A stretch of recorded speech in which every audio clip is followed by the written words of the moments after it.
Madman, stage left. The audience rises and holds their breath. They let the vampires into their house, pretend they don't see when the teeth come out. Put a band-aid on their throat. No one wants to rock the boat, and no one wants to talk about it.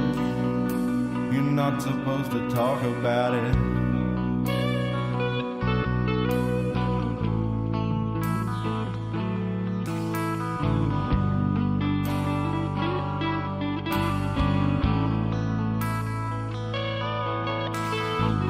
The curtain rises and the players come out. Webs of light spinning from their mouths. Stop looking, listen for a little while.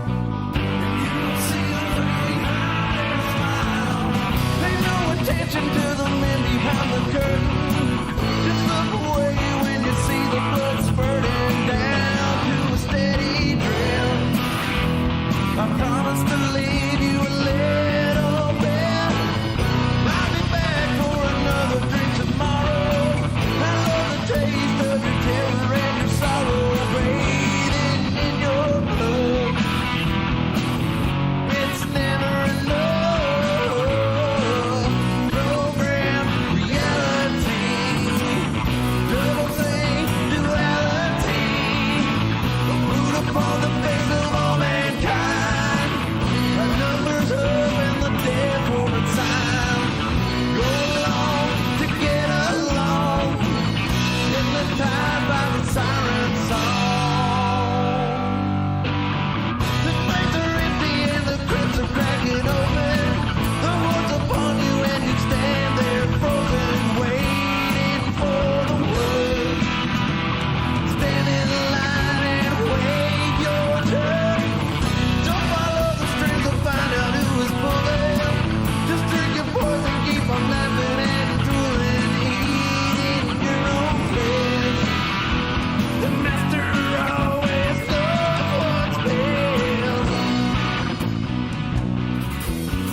But no one wants to talk about it. It's safer not to talk about it. I cut my strings, no more bowing to the master. I tried to run, but they only came faster. Now I stand my ground. I ain't backing down. Silver bullets in my pistol, in my holster. My will is strengthened and my confidence is bolstered. Don't test my resolve. Don't test my resolve.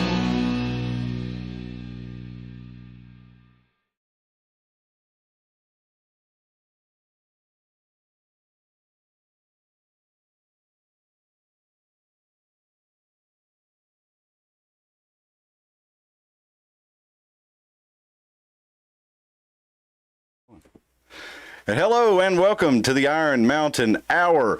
It is Sunday, March the 13th, 2022. We're coming to you live from beautiful Carter County in the middle of the Iron Mountain. My name is Cliff. I'm joined by my buddies Tim and Dustin as usual. And today we have special guest Drew Shingleton. And Tim has confirmed our audio is working. So we'd like to thank you for joining us.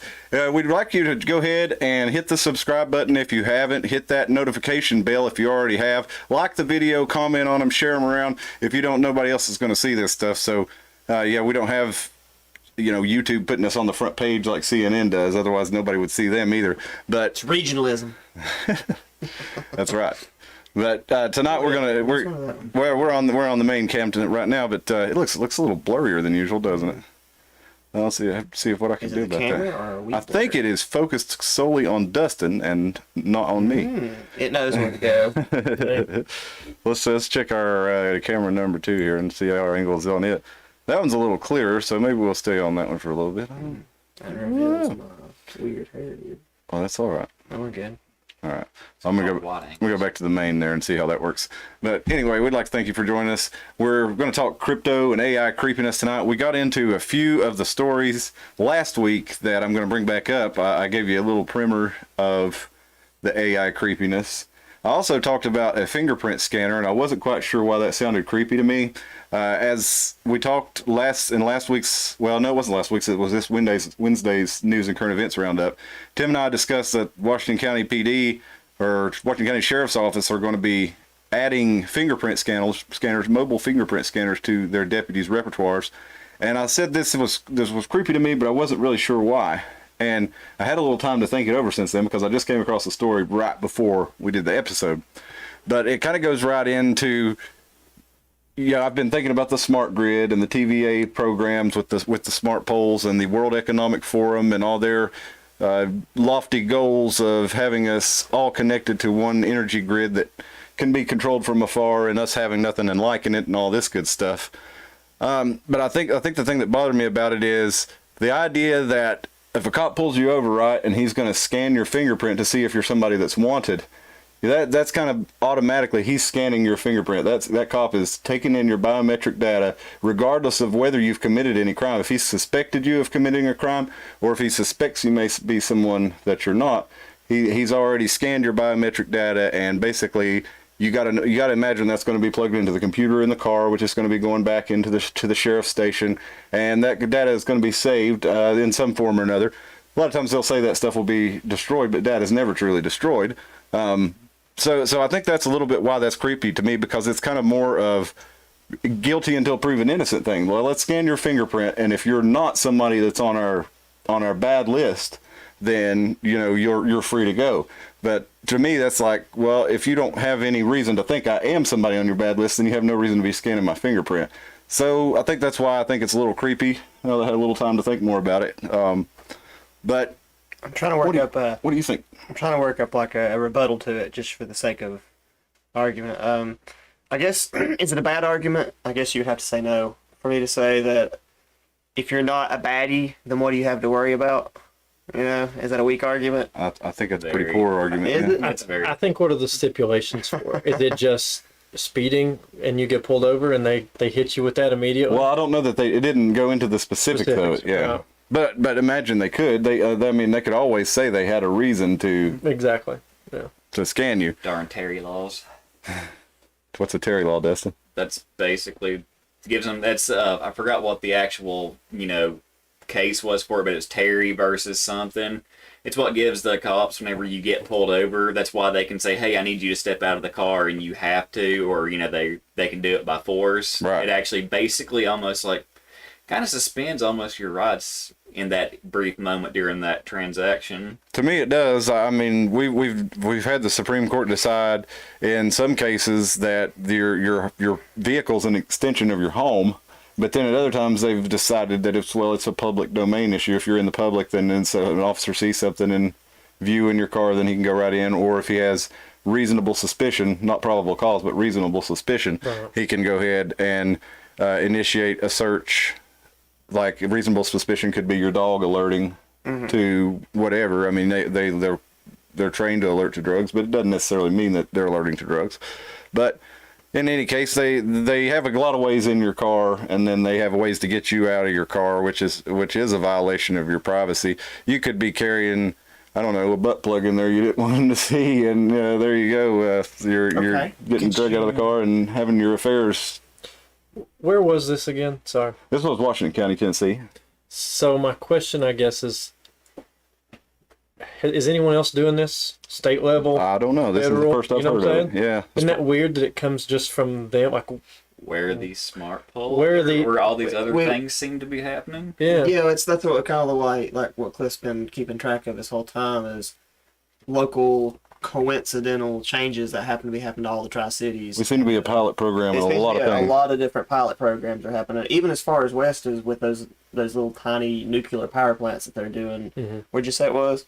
Well, they're the first one is supposed to be starting in out of Oak Ridge. Oak Ridge, but okay. they're looking at basically the whole TVA service area having modular Still nuclear reactors. our neck of the woods, Yeah. pretty close. And they're also doing pilot programs, as we've discussed in multiple episodes, for smart cities with interconnected infrastructure from basically all the different systems in the city feeding together into a program where the TVA receives the data from it. In the case of Johnson City, it was from the smart poles. They paid $307,000 to have some of those poles installed in a couple of parks there in Johnson City, and the city doesn't have to pay for them, except they have to give them the data that the poles collect, which we don't know exactly what that is yet, but there are many sensors that are available for those smart poles. So it is a little creepy to me that that's so open-ended. Okay, now is it the concern that they're fingerprint scanners in general, or is it the concern because they have them in their cars with them? It's because that they have them in their cars with them, and you have to assume that eventually you're going to, every interaction, you're going to be scanning people for fingerprints. I mean, that's kind of just the way now that everybody they interact with, they ask you for your driver's license, right? If they're talking to you and you walk down the street and start talking to them, well, let me see your ID, sir, which was kind of antithetical to our ideas of what it meant to be free people in the United States. It's right there with the whole papers, please things that was so atrocious to us 70 years ago. But now you pretty much have to show your papers, even though it's just your driver's license. But we've all kind of been conditioned to it and agree that that's okay because the cops need to be able to tell who you are and if you're causing any trouble. So this kind of seems like the next step of that, and that's kind of the way we have given up our rights, is incrementally, one small step at a time. Yeah. More and more personal, because now that's your body's, your biometric data. Right. And that was also, with the stuff with the Patriot Act too, whenever they did the TSA, all the scanners and stuff they do, they're still on more and more biometric data off of you. That's true. They just kind of slowly chipping it in there, like, hey, let's throw a little more until, Yeah, they've used 9/11 to justify everything like that, And now COVID for a lot of other things. So between 9/11 and COVID, they've pretty much got us locked down all the way around for anything they want to do to us. They've given themselves legal authorization to do so.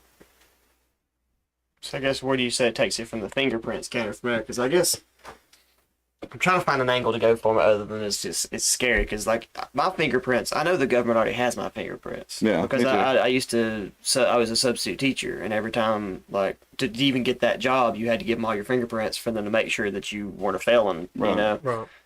So I mean, do you think they already have everybody's fingerprints at some point? Probably most, yeah. But I mean, the idea though is that they can immediately that they feel they have the authority and the right to immediately tell you to scan that fingerprint and identify yourself, so they can check it with that before.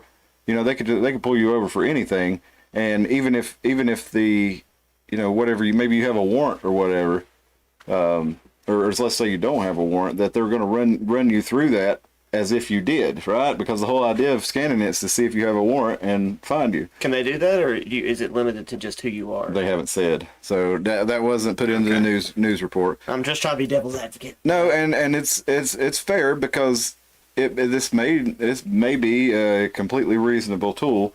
It has certainly beneficial aspects for police. I mean, if you're looking for somebody, and like you mentioned on the last episode, it can help prevent cases of mistaken identity. That's the idea of a band called Reasonable Tool, and it's just a tool, but all their timing is 4/4. Okay. I'm sorry. So, still the idea of musicians. See if you can get that out there. There you Everybody go. can see. So basically, kind of just Meshuggah. Is that what it is? Because Meshuggah, I mean, their meter actually doesn't follow, but the drummer actually has everything metered in 4/4. Even Yeah, though, I'm like, familiar with how the they're bleed. I know that one's pretty studied on the internet. I just think it's funny because I like Tool, but let's be honest, they're held to a pretentious level at this point. So I like to rag on them just a little bit, even though I like them. But bro, you just don't understand. Yeah, man. bro, you just don't understand. You got to really feel the album. I guess taking it from another devil's advocate perspective, because adding nuance to the technology. I remember me and you were talking one time somewhere. I don't remember now. And I was trying to play devil's advocate even then, even when we were on a camera talking to No, that's what you do, man. our friends. I was trying to argue gun laws because it really is something that I feel like I'm distanced from. I don't really care that much about it, so I feel like I can try to like have conversations with people fairly. Right. I remember we was talking about automatics, semi-automatics, and whether or not that was fair. Whether or not that's constitutional and what makes it. You was talking about a pin is the difference between a legal gun and not a legal gun, that sort of thing. And then we got on the conversation of bump stocks. And that's where I tried to dig my feet in just because I thought it would be an interesting argument because it's an argument of nuance. Because as soon as we talked about it, I went home and looked up videos of bump stocks. And in my opinion, that's an automatic weapon. Because somebody that's good at it, it looks even more accurate to me because the way they're forced to, you know what I'm saying? The way the motion of controlling it, you actually have to get good at it. And I don't know, I think that would be an interesting one. So if an automatic weapon is illegal, a bump stock should be illegal, correct? Well, the way that's defined, well, we could get into that if you want to, but it's basically, it doesn't, the way that operates in a fully automatic like manner is not the way a machine gun operates. So Right. While the way a machine gun legally operates, that does not meet that standard because it has to do with bullets coming out, multiple bullets coming out with one trigger pull. So technically, Which is kind of like a bump stock. yeah, though. but technically you are pulling the trigger each time with But bump stock. but just like the law, and I promise I'm not very passionate about this. It's just I'm kind of just trying to find a way to work around this because the law works exactly like that machine that we're talking about. That is an automatic weapon, even though you're adding a biological mechanical piece to this machine. There's not a firing mechanism doing that. That's also the way the law works. You got to figure out what the mechanism inside this fingerprint scanner is. But here's the thing on that: if you want to make it illegal, then you need to make a law that says any gun that operates in this manner is illegal. Right now, they say any gun that we're not illegal, but for this for the purpose of this conversation, it says any weapon that fires more than one round per trigger pull is considered to be a machine gun type, NFA type device, and a bump stock does not do that. It fires one round. So if you want to ban that, I disagree with that. But if that's something you wanted to do, you would actually have to pass a law saying this is what a machine gun is. Any weapon that fires so many rounds per second or something like this, that would be the way you would have to do that legally, in my opinion. Oh, but I don't care. I was just thought it was a good example of nuance. And yeah. But what I'm saying with the fingerprints too is that would have to be done carefully in the same manner. So about when you draw the line in the sand about. Right. That would have to be part of the law. Yeah, I think there should have to be a law or policy that fits the law. Who see any progress with law enforcement as a bad thing, and I actually kind of understand that because eventually anything you invent is going to be used against you. I mean, I guess maybe that's a little extreme, but I mean, no, not really. I mean, I'm sure the German citizens didn't expect the clubs to come down on them. Well, let's see. Crypto. Right. Yeah, way off course. we had big news this week with the Spectator Index reported Wednesday night that Biden was about to sign the digital currency creation, and as I understand it, he signed an executive order that suggested or something to that effect that the Fed look at creating that. I don't think he said they shall create it. I think he said they should look at it. I'll pull that up here in just a second. Creating a U.S. coin? A U.S. digital dollar, yes. Oh, okay. I don't see how that's any different than what's in the ATM, but I guess you can explain it to me. Exactly, though, right? Yeah. Tell us a little bit about what that might mean, Drew. Well, so the initial idea about crypto or blockchain in general is that it's not regulated at all, right? So the second you start regulating stuff like that, and with each passing day, you're seeing more regulation on what we would consider Bitcoin, right. Even with all the stuff going on in Russia, right? Where you see people from Ukraine asking the exchanges to take Russian people off there. That goes against the entire ideology of Bitcoin in general, right? It's supposed to be completely net neutral, or politically neutral, I guess you could say. So the second you get people getting cut off exchanges, you get people removed from even blockchains, which is, I don't know if they've done that yet. That's when you say, okay, is this really deregulated or completely independent of our politics, of everything, right? I did hear some stories though that some people like Russians and Ukrainians, like whenever they've had to relocate, well, especially Ukrainians, they've relocated out of the country, out of nowhere, and their money was frozen, and the only reason they had money was from their crypto, Wow. and where crypto has been Yeah. pretty widely accepted in a lot of things, they were able to transfer it out to the country that they refuged in, Yeah, I And saw. not have to worry about and not have to that. worry about Yeah. being, hey, I'm somewhere that's not my home. I You have think that's a nothing. trap? Well, I saw stories of Russians who were vacationing in places such as Australia, and their bank accounts were frozen, and their credit cards were frozen, and they were stuck there with no money and no place to stay. So, crypto definitely would have been beneficial to them in that scenario, wouldn't you think? Yeah. Do you think it's kind of a trap though, to get everybody into crypto, and then once everybody's in crypto, then you can cut everybody off, and then once you regulate that from there, everybody's I already mean, in. it certainly is dangerous. Plausible. That's definitely plausible. Because I always try to take the paranoid path for the sake of being interesting, but I mean, realistically, is that really nefarious? That there's some people pulling the strings to get everybody in crypto so they can do that, or is that really just where the future is? And everybody's going there. They're going to regulate it at some point. Is my point. They're not going to just let all that money be out there untaxed and not knowing where it's going forever. Well, so here's the thing about it, though. Regardless of whether they all have Bitcoin, they're always going to come back to a fiat as of right now, right? We're not paying out of Bitcoin left. We're not. I can't go to McDonald's and use Bitcoin. Maybe I can. I don't know. Will it get there? Most That's the retail question. stores you can't right now, but there is a Bitcoin ATM down at the Ready Mart on the Stony Creek Highway. Yeah, right next to the regular ATM, they got Bitcoin ATM, and Bitcoin is definitely picking up. I know several people who bought into it early, and most of them have used it, I guess, as an investment because really, It's a speculation. yeah, I guess so. Yeah, in their mind, it's an investment. Yeah, but yeah, speculation, basically gambling. But they bought in fairly early and have had their value go up quite a bit. Yes. But really, that's not what Bitcoin was for. These people are mostly using things like CoinDesk and maybe Robinhood or PayPal to buy their Bitcoin.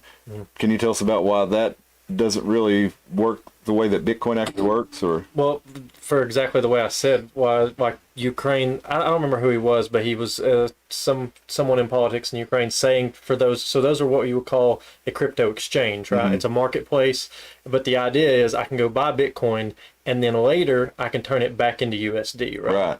So, having people blocked off of it from these exchanges is basically saying, okay, you've got this Bitcoin, but you need to actually use it as Bitcoin. You're not going to bring it back to USD or ruble or whatever it is they have over there. So if they had Bitcoin in something like Coinbase or whatever it may be, and they were cut off from that, would they still be able to access their wallet and use their Bitcoin like normal? Or That's an interesting point. I'm not sure. I imagine the account is completely frozen. that's what I would think, is that it would go through CoinDesk or whoever their exchange is would actually have the control of that key in that wallet, and without you buying the Bitcoin and putting it in your digital wallet. Unless they have like one of the actual like thumb drive wallets that you have, and if you had I forgot what you call those lockers for those wallets. The ones that aren't connected to any sort of internet or anything, right? It's like a hard wallet almost. Unless you had every bit of your stuff and you pulled it into that. What's the But the idea behind it is You right. still have to have a broker That's- to exchange. Especially because Russia isn't going to adopt crypto as its main currency or anything. Not even in the short, medium, maybe Right. long. But so unless they do that, and you can't exchange it for whatever currency they're using, then how are you?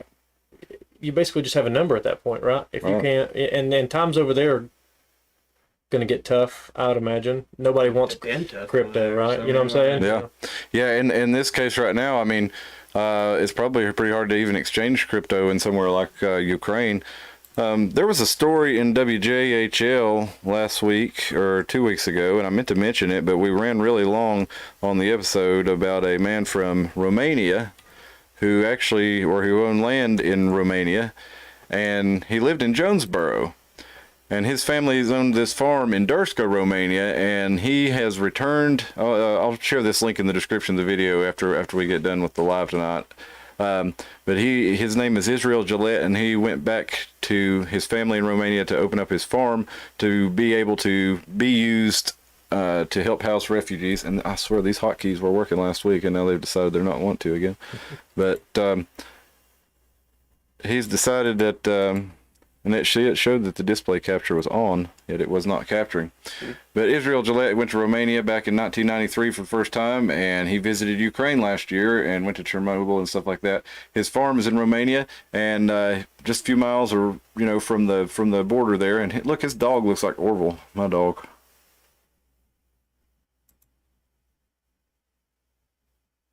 That looks just like Orville. I swear. That's crazy.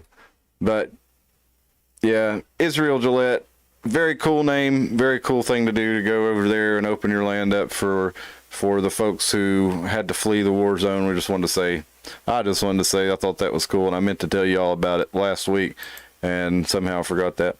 But you were talking about the stuff back in Ukraine, and even if they did have, say they didn't have Coinbase or whatever, their exchange, whatever, they're cut off, and they did have a digital wallet, do you think Bitcoin is something that's desirable over right now? Does anybody know? I mean, I don't know. Are people still trading with it in that area? That would kind of be. Yeah, it's interesting to see. I'm not sure. Yeah, I know that Ukraine was accepting Bitcoin and Ethereum as donations, and they were getting, I think they had gotten 50 million or something like that. I'm just snowballing number, but they were getting millions of donations pouring in. So that's interesting to see. I think they were even accepting Dogecoin. Okay. We got Armageddon hour over here. Oh, hey, Aaron. He says the crypto wallet, I think, commonly referred to, and is not connected to any specific trading platform, but can be transformed in and out. So I guess that's, Aaron, I know he buys through an exchange, so I guess it puts it directly in his wallet that he can use. Yeah, there's different types outside of wallets. the exchange. You can have a wallet hooked up directly to an exchange, or you can have an offline wallet which literally sits completely independent of the internet, so you don't have to screw with it. Yeah. What's the top 5 cryptocurrencies? Like, I guess most popular, most traded. Besides, I guess Bitcoin. Well, you would look at Ethereum. In it you would look at market capitalization. So your biggest in market capitalization is probably Bitcoin, Ethereum, Litecoin is up there. I'm not sure if it's top. Ripple is also one. Bitcoin Cash might be XRP. up there. Yeah. Well, I guess at what point do you want to talk about Ice Poseidon?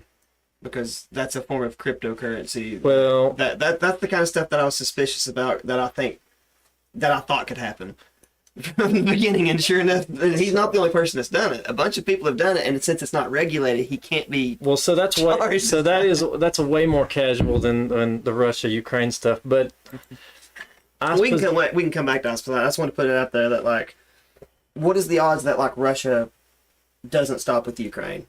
God forbid. I'm just saying. Well, if they don't stop with Ukraine, and then we get the Soviet Union all over again, and they just make their own cryptocurrency that goes throughout all of Eastern Europe like that. So basically, you're saying they go full North Korea and just shut them, like isolate themselves again? North Korea's done it. I mean, China could do it. I mean, I'm saying, like, is it possible? Because the biggest uproar, in my opinion, for all this stuff is, like, they're upset that you're going against the central banks. Those are the scariest people, probably, right? Like, well, the biggest thing for them right now is the SWIFT, is cutting them out of SWIFT, right? Which is SWIFT is a messaging system. No, I don't know what this is. Tell me. Okay, well, so they got cut off SWIFT. To what extent? I'm not really sure. I don't follow all of it. But basically, what SWIFT is, it's a messaging system. I don't send money through SWIFT, but I send basically, my bank would send a message to an international bank letting them know of the transaction, and they're affiliated with each other. Like I said, SWIFT doesn't send the money. SWIFT sends the message for the transaction to occur, right? Okay. And that was made in the late 70s. And there's, like, I don't remember, there are so many of those a day, like I'd say in the billions, right? Messages internationally exchanging money.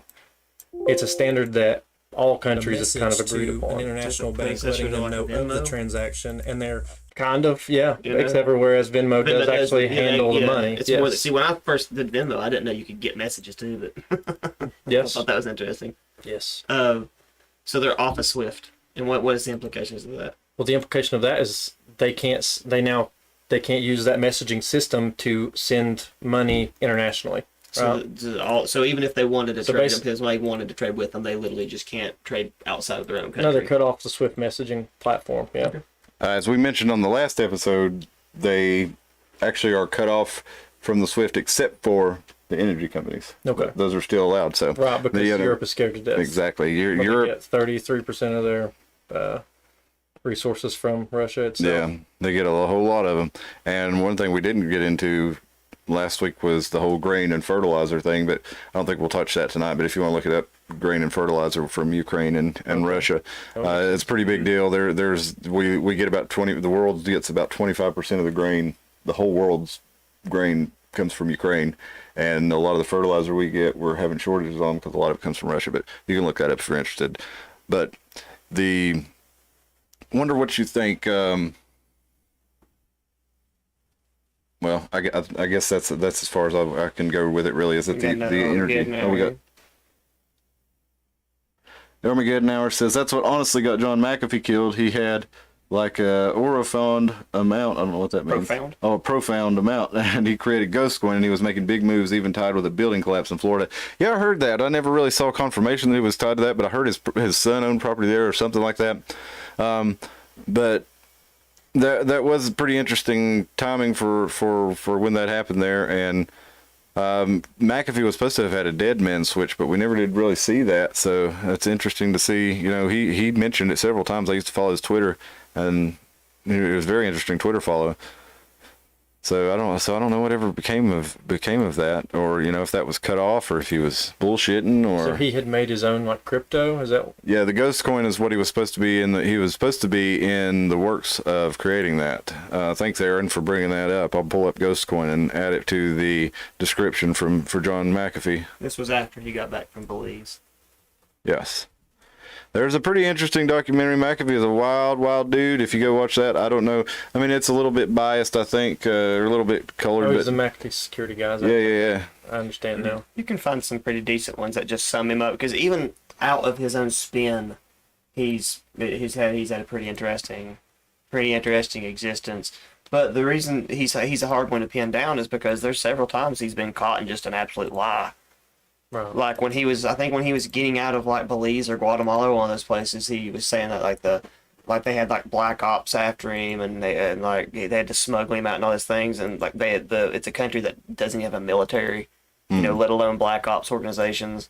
I don't know though. I'd say there's some pretty. I'm saying he has a flair for the dramatic. Yeah. Now he does that for a fact.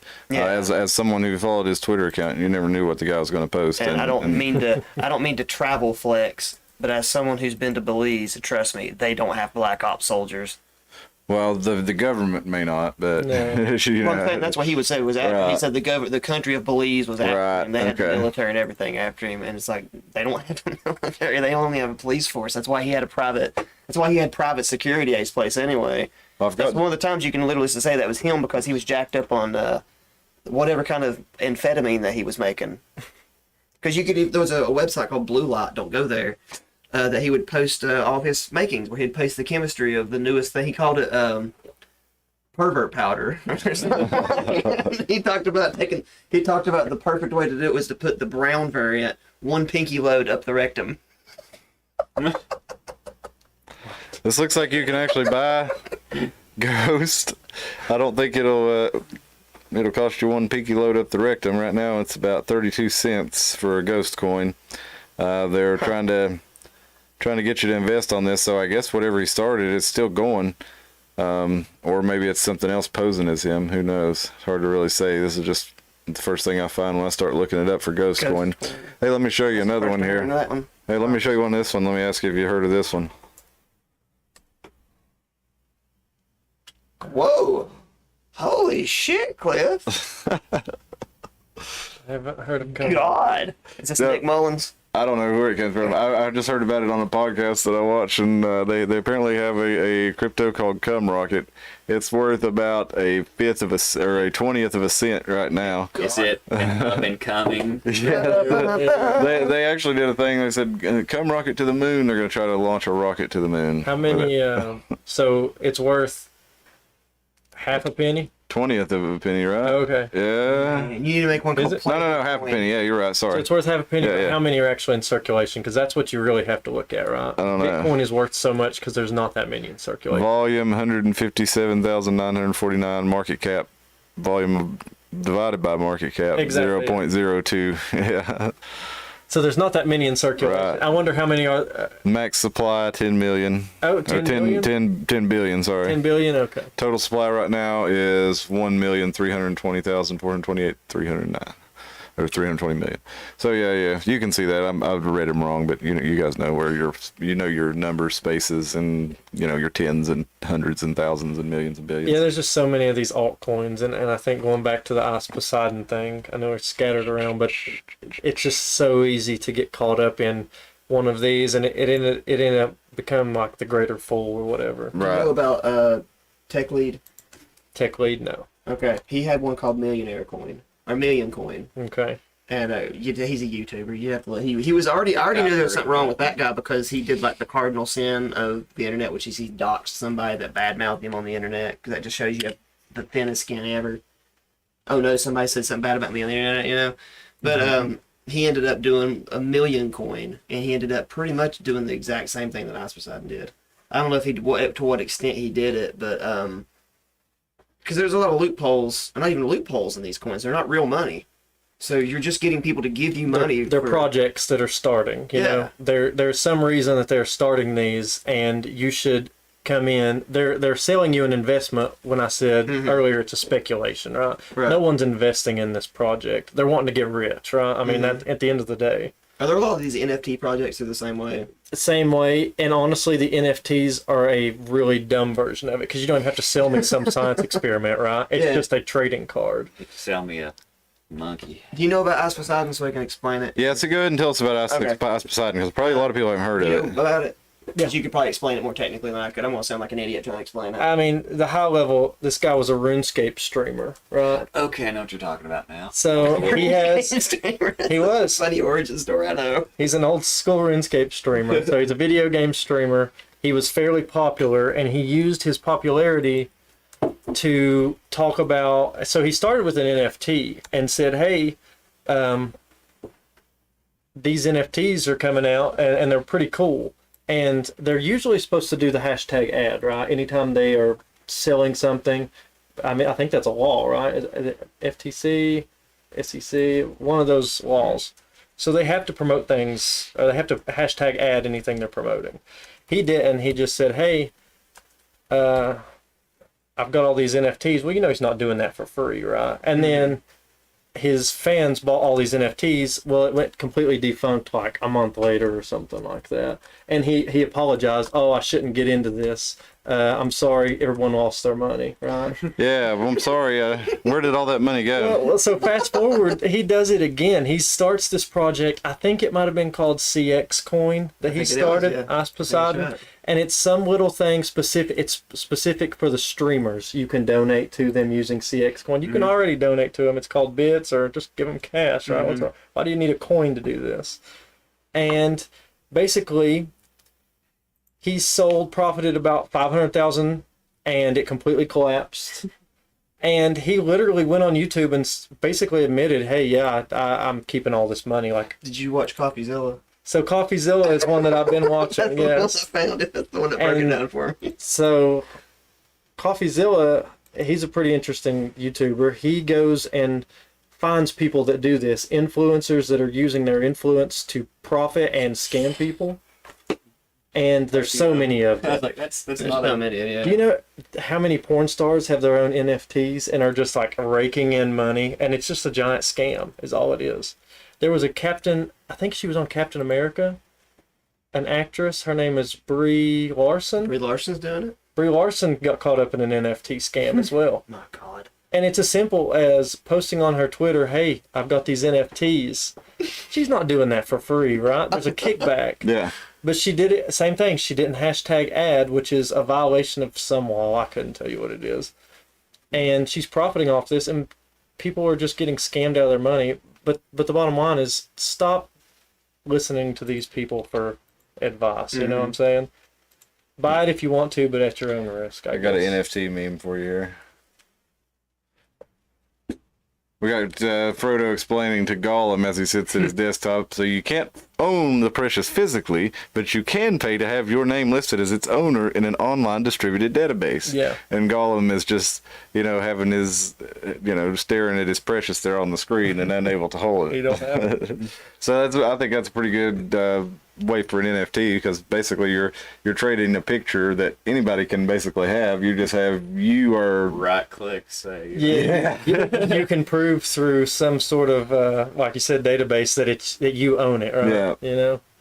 But Um, ultimately, anybody can have it. You just have somewhere that says, it's kind of like, to me, I mean, I kind of get it, but at the same time, it sounds like that thing where they say, we're going to sell you a star, and we'll name a star after It's you. the exact same thing. There's billions and billions of stars in the sky, so it's not like there should be a premium on any. I mean, I guess if they were going to name Betelgeuse after you, or Rigel, or the Sirius or the North Star or something, yeah, I can see you'd pay big money for that. But for some star you can't even see, That's probably already dead. yeah.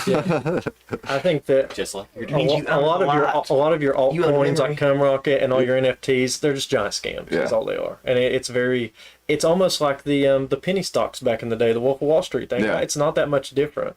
Those companies were mostly defunct. They're just trying to get you to, oh, I can spend X amount of dollars. Well, I've got that in my bank account, and I could possibly become a millionaire. No, you can't do it. So tell us how how is that different from Bitcoin? Because a lot of people probably don't get the difference there. From like an altcoin to a Bitcoin. So Bitcoin and your main, like Say we were talking about, Cumrocket. Ethereum. You got to use Cumrocket. Well, yeah, so then you have Cumrocket, and that's an alternative coin to the main ones, basically. Main ones being mostly just Bitcoin and Ethereum. Okay. So they actually have, Ethereum actually has so many use cases. It's not just a digital currency. We just kind of use it as a digital currency.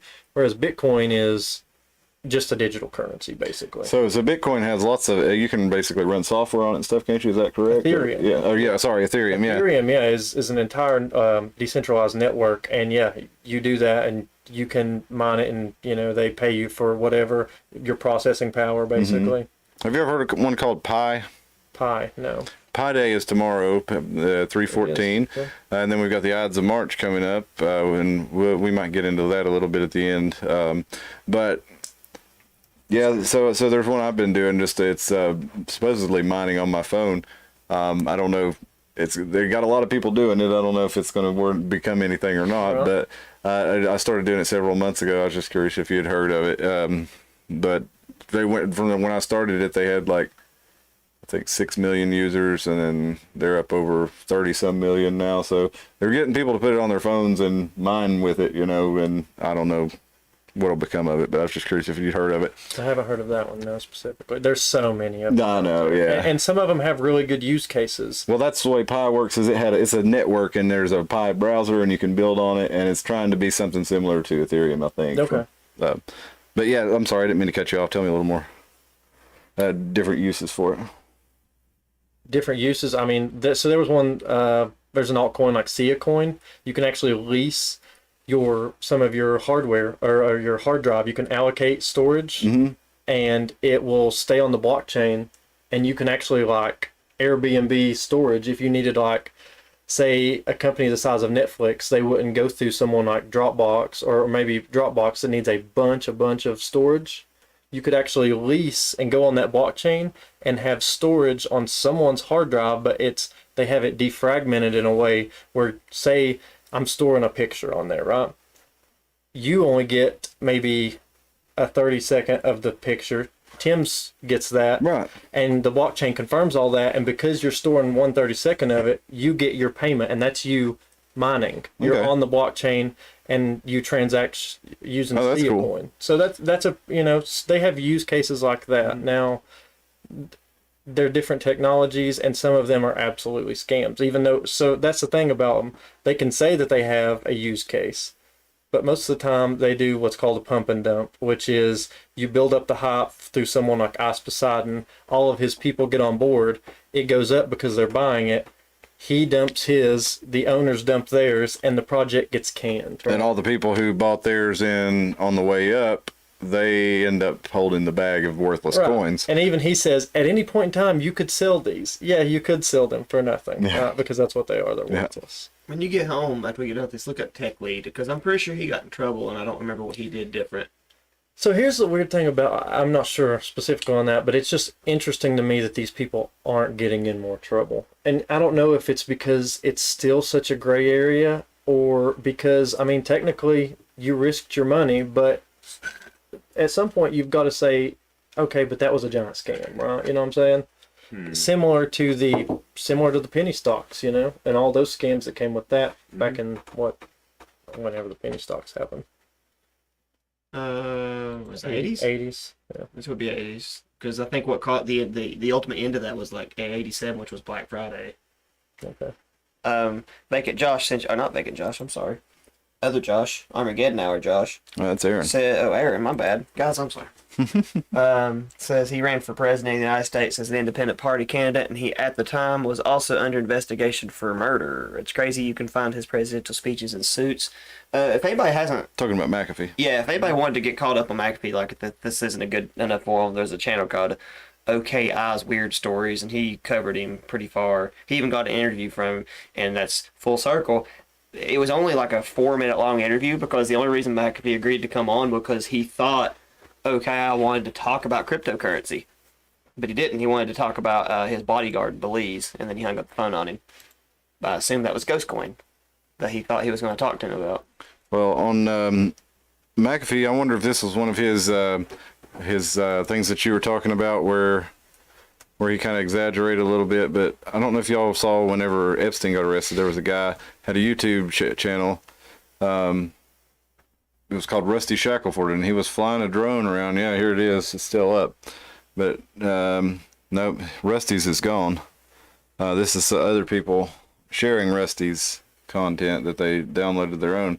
But he took all kinds of video going on to Epstein Island of the FBI going in as they were doing it, and saw someone ask him on his public Twitter, McAfee, if he was Rusty Shackelford, and he said yes without saying yes, basically. So he was on a boat in that area of the world at the time when that happened. So I thought that was pretty interesting. But back to the crypto a little bit before we get into the AI creepiness. Is with Biden's executive order coming in, have you had a chance to look over that, Drew? I have not. It's kind of long, but I will. I'll pull up a little bit of here. I added it to the description of the video. Digital asset issuers, exchanges and trading platforms, and intermediaries whose activities may increase risks to financial stability should, as appropriate, be subject to and in compliance with regulatory and supervisory standards that govern traditional market infrastructures and financial firms in line with the new general principle of same business, same risk, same reward. So that's pretty interesting right there. He says that we must protect the United States and global financial stability and mitigate systemic risk. Well, they don't seem to be mitigating systemic risk when Wall Street and those bankers want to still, reinvest your mortgage. They loan you the money for your mortgage, and then they say that you're going to pay them back, and then they reinvest that money that they don't have, and then next thing you know, they've lost all that money, and then you don't own your house anymore, or you don't own your mortgage anymore because they've decided to invest against it. So. But nobody protected us against that. They just bailed out the banks. Nobody bailed out the small people. I think my grandmother lost close to $1 million when that happened because basically of the derivative market crash. A lot of her stuff was put in derivatives, which were phony money, which were basically scams on Wall Street. They invest in something that has no value, and when people keep investing to it till it gets so high, then the people who know it has no value sell it. and the people who don't know it has no value end up holding the bag. And a lot of them are not investing their own money; they're investing in small people's, pensions, retirement funds, different things like that. So, Mr. Biden, with all due respect, this this has been going on for a long time, and it seems to me like this is just to stop innovation in the currency market rather than to actually, in the trading and commerce rather than to actually try to fix anything. Well, Let's look at it a little bit more. We must mitigate the illicit finance and national security risks posed by misuse of digital assets. Digital assets may pose significant illicit finance risks, including money laundering, cybercrime and ransomware, narcotics and human trafficking, and terrorism and proliferation financing. Digital assets may also be used as a tool to circumvent the United States and foreign financial sanctions regimes and other tools and authorities. So basically, it kind of sounds like they want to take over it all, doesn't it? Just from those two things. And isn't it kind of coincidental that doing all this also gives them a little bit more control over anything like that, right? And it's like we were saying, it's like the government and all these big money, they can still do all this stuff, but it's like they just want to always, everything, they want to stifle out anyone from not being under their control. Stopping the innovators. I think that's they should have led with that, right? Mm-hmm. But they never come out and say that. They want to talk about drug deals or something that goes on because of it.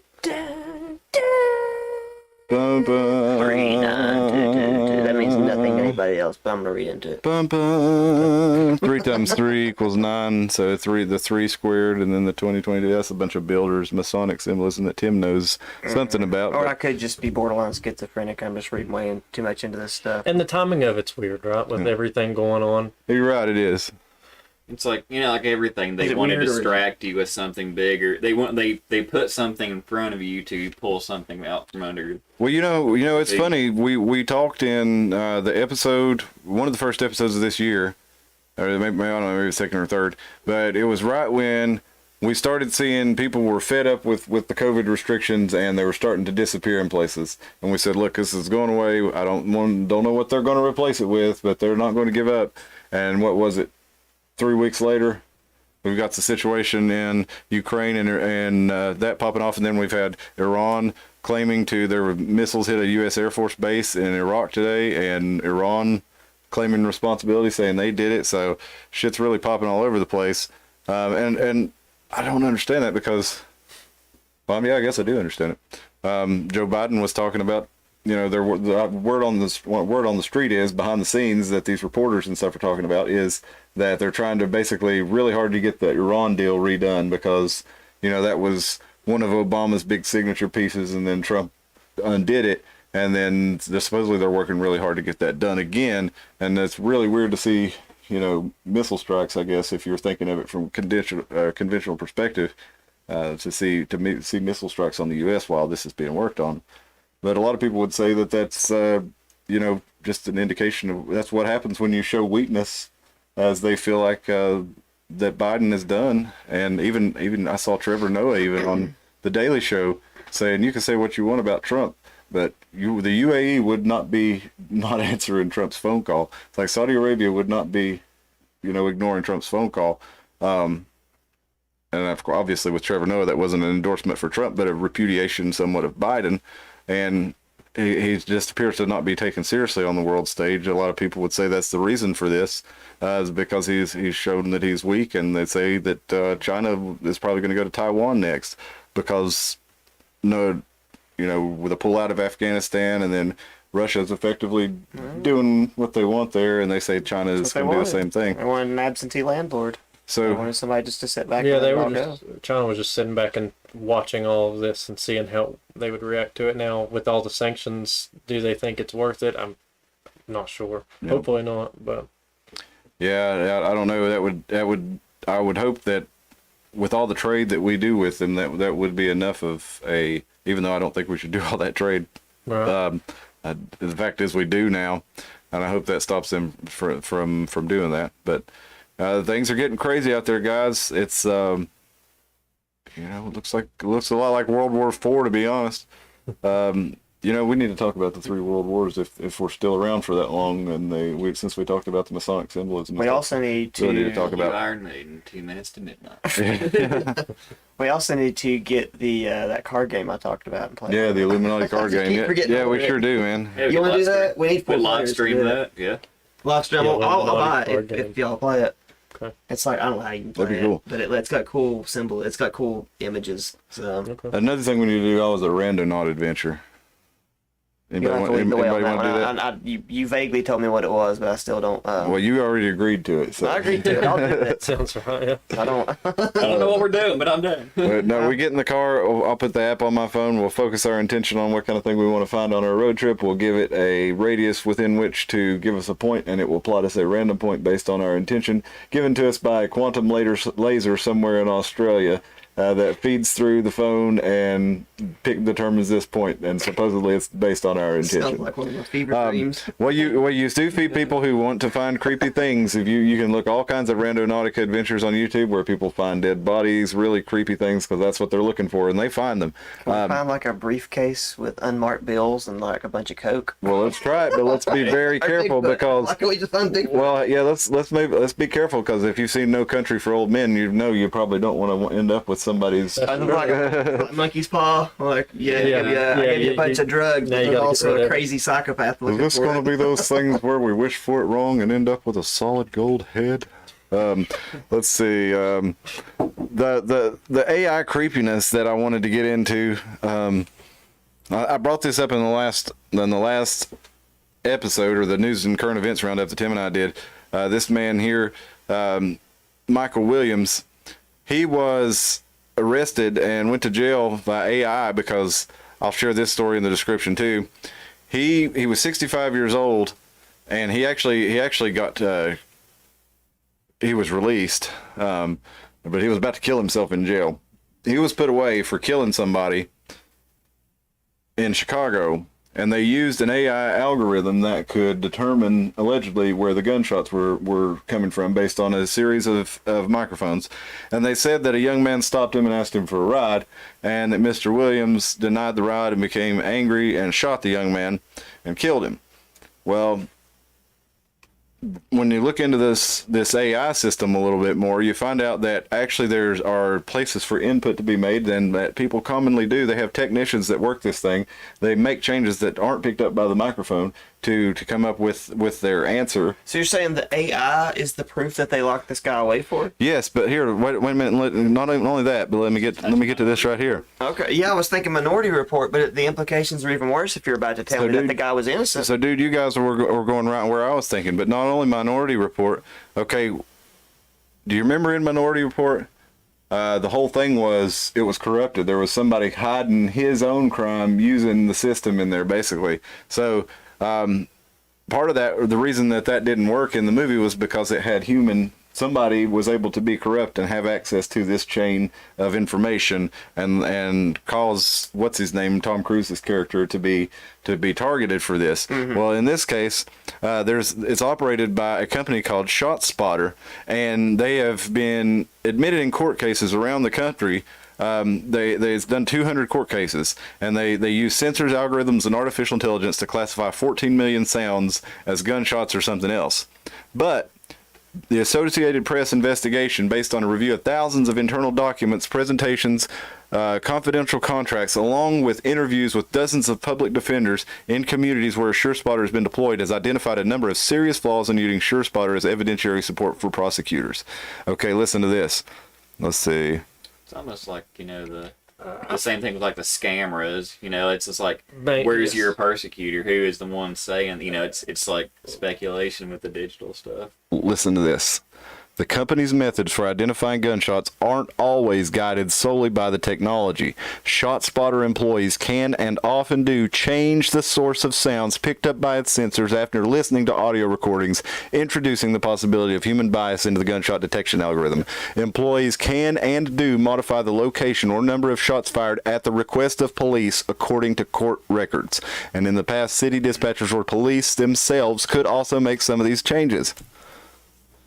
So I've heard of these. So they're basically microphones out on the street, and probably usually in big cities. Probably on a smart pole. and they can they hear a sound, and they're supposed to be able to distinguish a car backfiring from an actual gunshot. And if it believes within a certain degree of confidence that it is a gunshot, it immediately contacts the police, and they know exactly where to go to for the gunshot. Mm-hmm. Okay. I would be interested to see how many times the police show up to find out that it was nothing at all, right? Yeah. And you said that they alter the sounds. Well, it almost seems like why are they the ones that have this in the first place? Sure, they own the technology, but shouldn't they hand it completely over to someone completely independent of it? Isn't it in their best interest for their technology to hear a gunshot? Yeah. Otherwise, what's the point, right? Well, I mean, if you live in a big city and say a high crime area, and there's no, I mean, basically, if you hear gunfire in this area, it almost certainly means that you're either defending yourself against a crime or you're committing a crime, because there's no public gun ranges in the streets of Chicago. Nobody has room to shoot in their yard safely in somewhere like Chicago. So you can see why they would want to know if there was gunfire going on, because if gunfire is going on, then something bad is going on, and they're wanting to see what it is. But when they show up and nothing's there or something like that, or in the case of this gentleman, when you show up and you don't have the answers that you need, and somebody changes the data till you do have the answers that you need, that's really a problem. Even if you have the ability to do that, I mean, it shouldn't be used as an evidentiary tool. It should be used as a detection tool, and to let the law enforcement know that there's a problem. Not it's not precise enough, especially with any human input on it. I think that it should be. And it doesn't sound like there's any sort of chain of custody. No. I mean, you got a private company that does shot spotter. They have their own ability to change what they find, and then the police have their ability to change it. So there's several people in the chain who, according to the AP's investigation, have the ability to change the data in it. So I think that's a big problem. I hope we don't see a lot of this more of this stuff. But again, it's all part of this thing that I see very creepy. The smart poles, the smart grid infrastructure, the whole. Well, just like the one perk is put one of those up here in Hampton, and it would everyone have an aneurysm in their end, because it's like, hey, you hear like 10,000 shots a day. Just put one outside my door, man. I mean, I live on like a hill, and on either side of the hill, there's guys shooting into the hill, and then the mountain over here, people shoot into that. Yeah. So they wouldn't be. And then people coyote varmint hunting, coyote hunting at night, because they're trying to get at some of their animals. Yeah. You'll hear I'll hear them at like 1 or 2 in the morning. You'll hear. Pretty much, it's like, hey, you can tell it's a 5.56. They're out there with an AR, and they unload 5 or 6 rounds. Yeah, you told me one night you came over and there was like 5 or 6 crossing the road in our yard, and I passed one across the road in front of me about 5 in the morning the other day when I was heading out. But yeah, there's all kinds of things that would set it off around here. But back to the AI, I wanted to ask you about this, Drew. There's a theory called dead internet theory. Have you ever heard of that?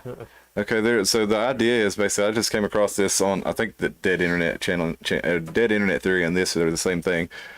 But if it's not, somebody can correct me. The idea is that basically when Wall Street, Aaron said he's down for both for sure. He's referring to that Randonautica adventure, and what was the other one? What were we talking about right before that?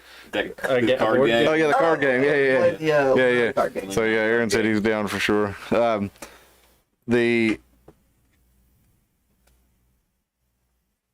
where was I? Gosh, dead internet theory. Yep. Okay, so the idea was that you have all these stock trading platforms, right? And a lot of them are set up on using AI and machine learning algorithms to, as soon as the stock hits a certain price, to dump it, or as soon as it goes too low to sell it, or as soon as it goes too high to buy, or too low to buy more, or too high, but whatever it is. Right. And so the idea is that Wall Street is just a whole big, it's a big layer upon layer of these computers sending each other information that may or may not be accurate or verified, but they're basing all their decisions off of it. So a lot of these stocks are not really worth, the value is totally messed up. It's based on just what all these different algorithms have done. Sure. And basically that the whole financial system is done this way, and it's all propped up on nothing. It's all fake. It's all mistaken, and that the AIs run it all. I wish I knew a better way to explain it.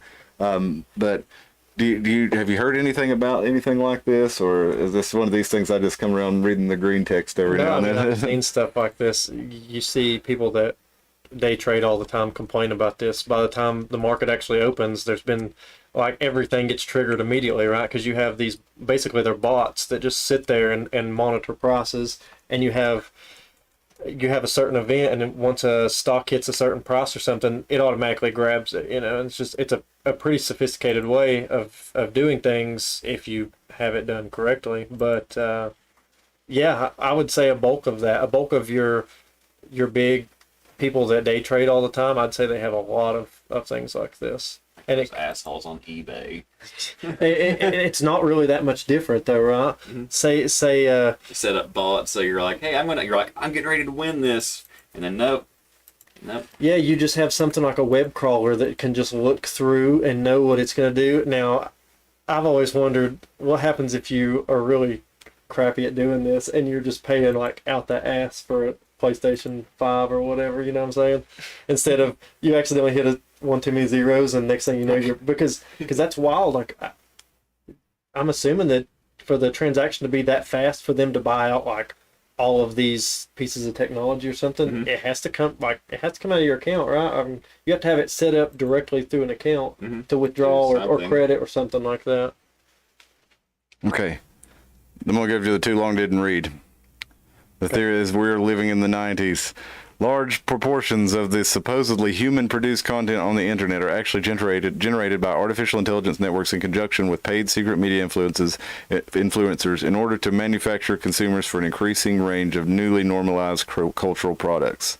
So I'll include this in here too. It's kind of a long read, but basically the idea is that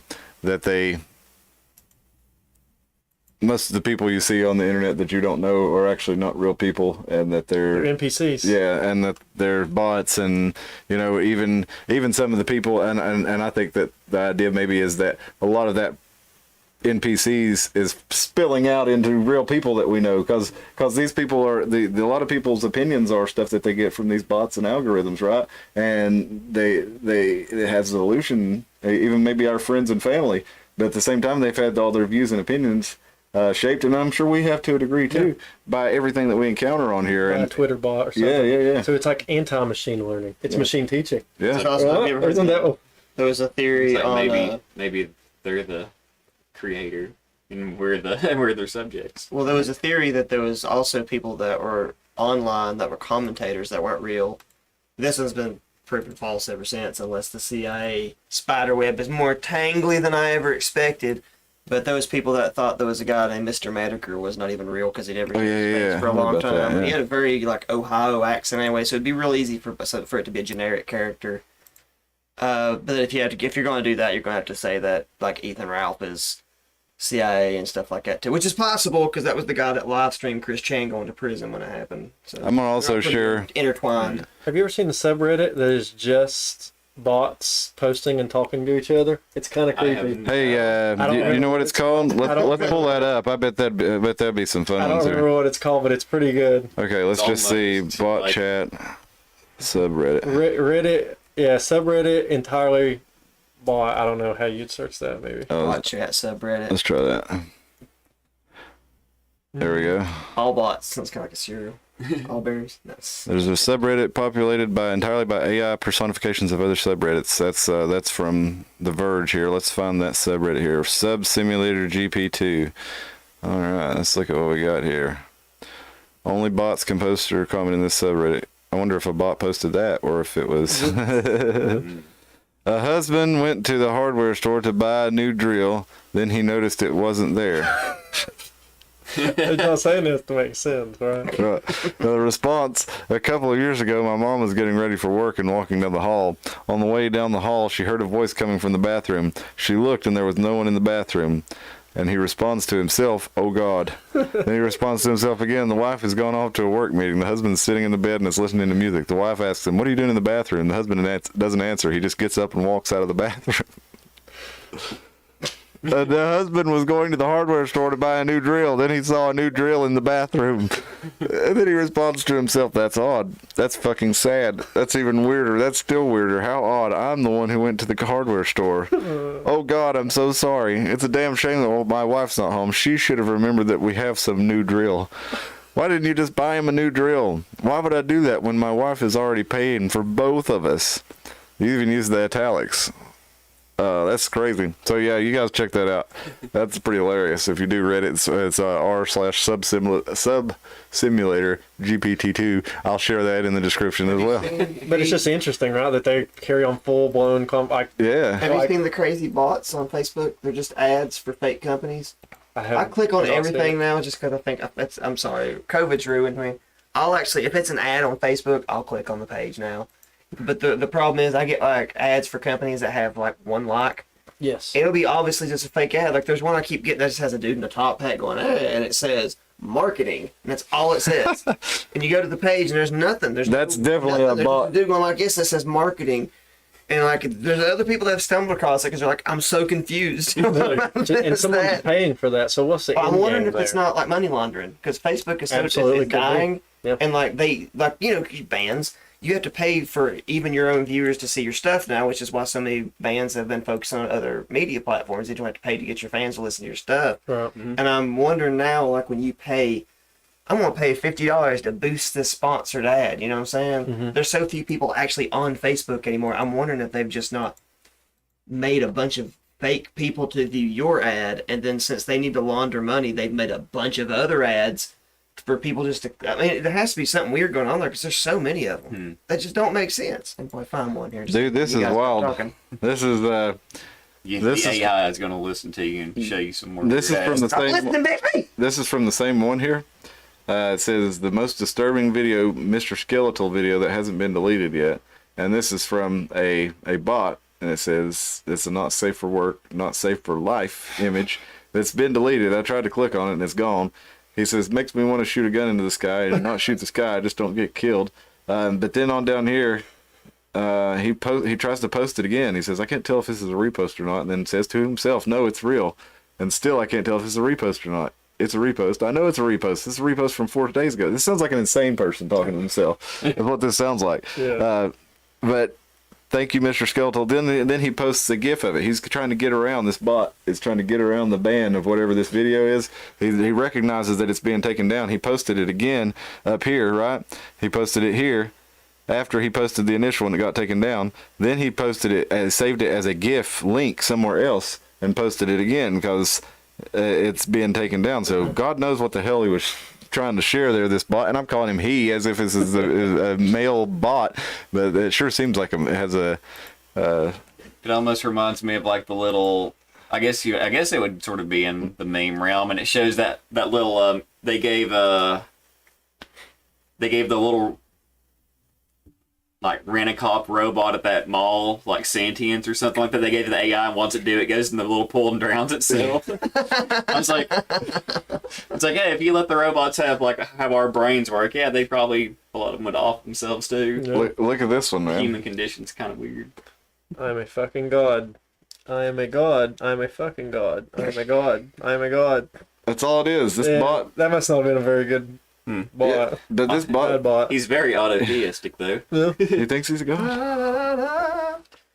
That's. I mean, if you are a god, I guess that's all you really. See, it's been a while, but the ones I saw, they were different bots. It Two seemed like bots these chatting. have been just like, This is one replying to itself, huh? and I kind of wonder There's if no ego, but the ego is not ego. only they can upvote, or maybe That's what I was just wondering if they're too. like moderating themselves too. That's what I was wondering too, is if people were upvoting or if it was all bots.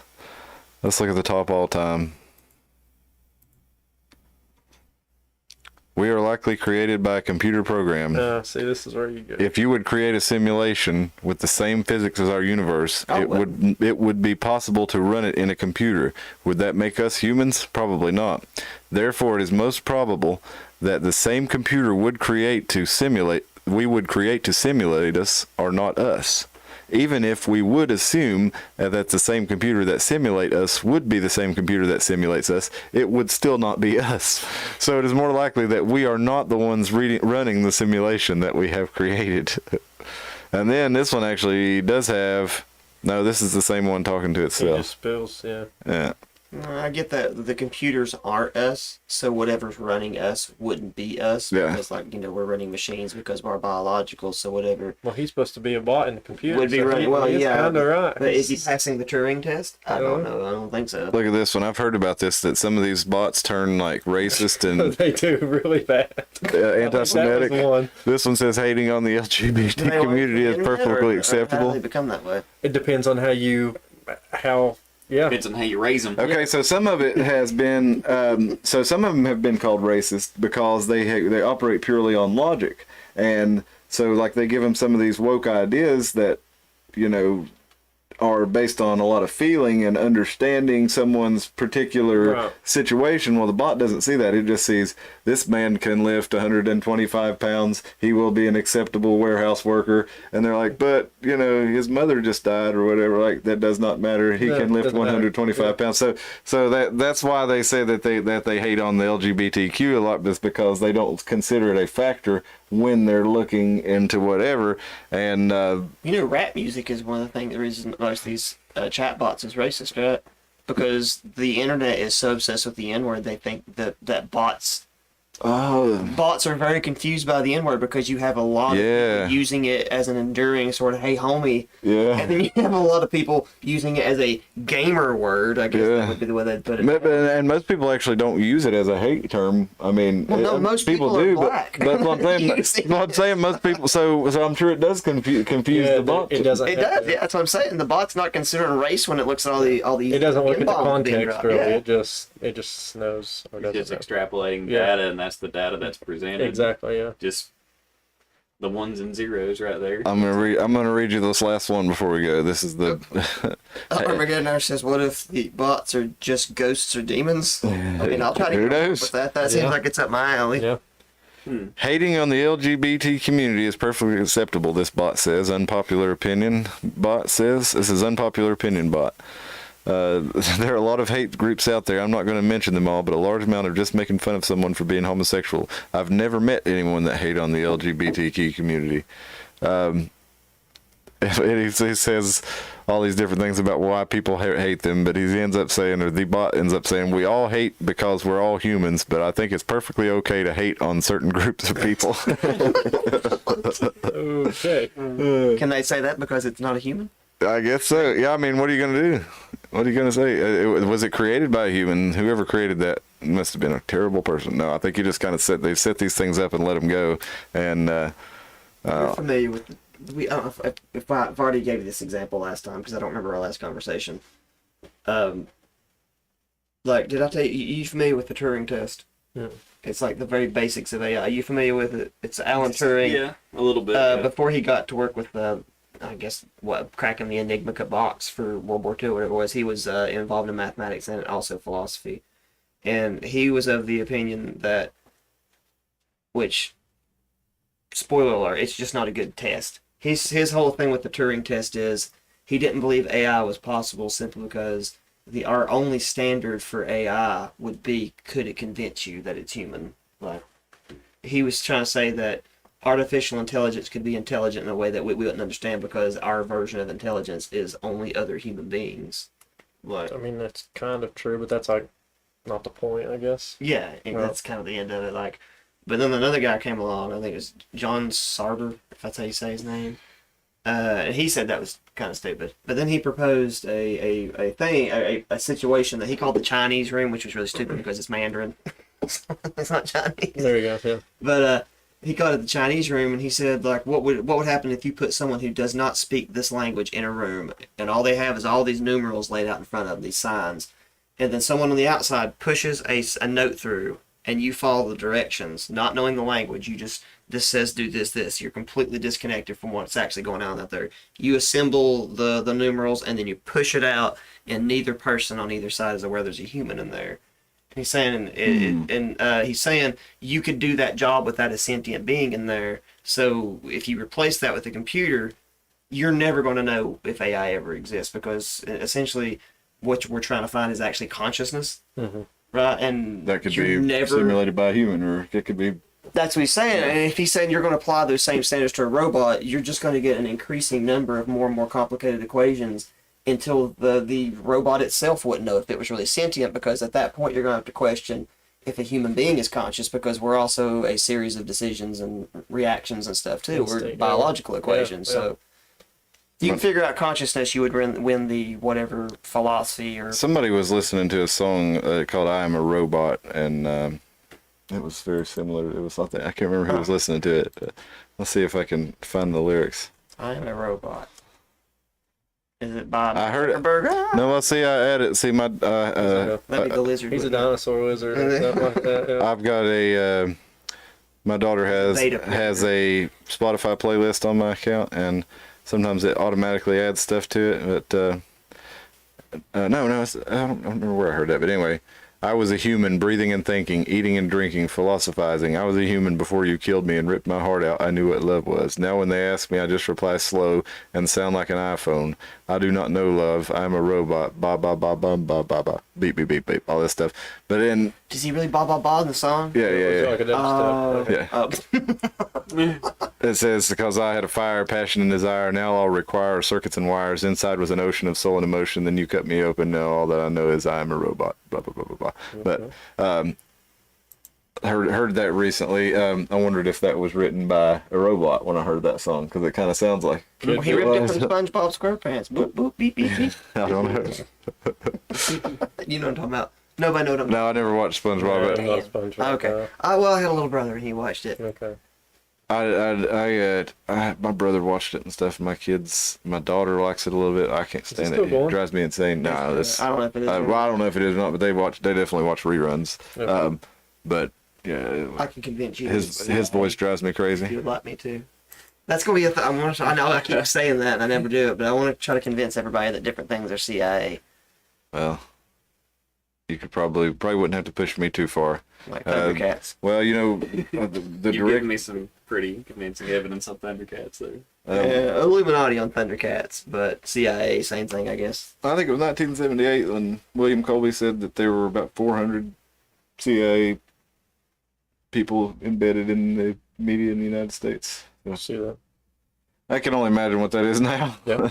But all right, guys. Well, listen, it's getting we're about an hour and 20 in. So, does anybody else have anything they want to bring up to the conversation before we get lost for this night? I think Drew should cap it off as he is the guest.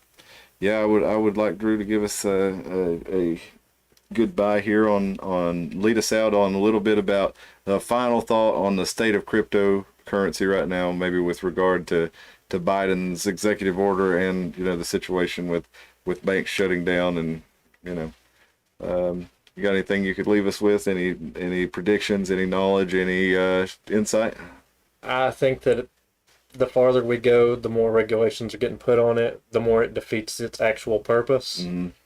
And if things keep going the way they are, in times of, say that's going to be a big disaster, people go back to gold, people go back to material things. I don't think it's going to crash. Your Bitcoin and stuff is going to stay probably where it is, but I think eventually you're going to see all this regulation and stuff kind of starting to cripple it, which is exactly what the federal government wants, I believe. Okay.